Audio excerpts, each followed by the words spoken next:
সাইয়েদনা মূসা আলাইহিস সালাম আল্লাহরে বললেন, আল্লাহ মাইয়াকুনু জালিসি ইয়াউমাল কিয়ামা, কিয়ামতের দিন আমার সাথী কে হবে? আল্লাহ বললেন, সাহিবুকা ফিল জান্নাতি জাজ্জার, কিয়ামতের দিন তোমার সাথী হবে একজন কসাই। কে হবে? জোরে বলেন না। সাইয়েদনা মূসা আলাইহিস সালাম একটু ফেড আপ হলেন, কিরে কসাই কেন আমার সাথী হবে? আমি নবী মানুষ, নবী হবে আমার সাথী, আল্লাহর ওলিরা হবে আমার সাথী, কেন কসাই হবে আমার সাথী? রব্বুল আলামিন বললেন, মূসা যাও নিজেই যে দেখে আসো কেন কসাই হবে তোমার সাথী। সাইয়েদনা মূসা আলাইহিস সালাম কসাইয়ের দোকানে গেলেন, যে দেখে না কসাইয়ের স্পেশাল কোনো আমল নাই, খালি গোশত কাটে। কি কাটে? সারাদিন গোশত কাটার পরে বিকেলবেলা বড় একটা গোশতের টুকরা নিয়ে প্যাকেট করে বাড়ির দিকে রওনা হয়। সাইয়েদনা মূসা আলাইহিস সালাম তিনিও কসাইয়ের পেছনে পেছনে ছদ্মবেশে রওনা হয়ে যায়। কসাই বাড়িতে ঢুকার পরে সাইয়েদনা মূসা আলাইহিস সালাম দরজায় নক করতে লাগলেন। কসাই দরজা খুলে দিতে লাগলো। সাইয়েদনা মূসা আলাইহিস সালাম পরিচয় গোপন করে বলে, আমি একজন মুসাফির, আজকে রাতে ও কসাই ভাই আপনার বাড়িতে থাকতে চাই। কসাই বলে, আহলান সাহলান, আসেন, এই ঘরের মধ্যে বসেন, পাশের ঘরে আমার একটু কাজ আছে।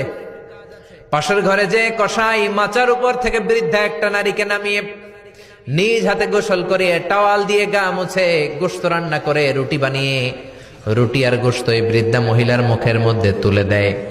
মহিলাটা তৃপ্তি সহকারে খাওয়ার পরে হাত দুইটা উপরের দিকে তুলে আঁচলটা পেতে আল্লাহর ডেকে বলে, আল্লাহ আমার ছেলের উপর আমি সন্তুষ্ট, এই বলে বিড়বিড় করে কি যেন দোয়া করে দেয়। মহিলাটাকে খাওয়ানোর পরে কসাই প্লেটের মধ্যে গোশত আর রুটি এনে সাইয়েদনা মূসার কাছে এসে বলে, ও মুসাফির ভাই, এই নেন আপনার রাতের খাবার।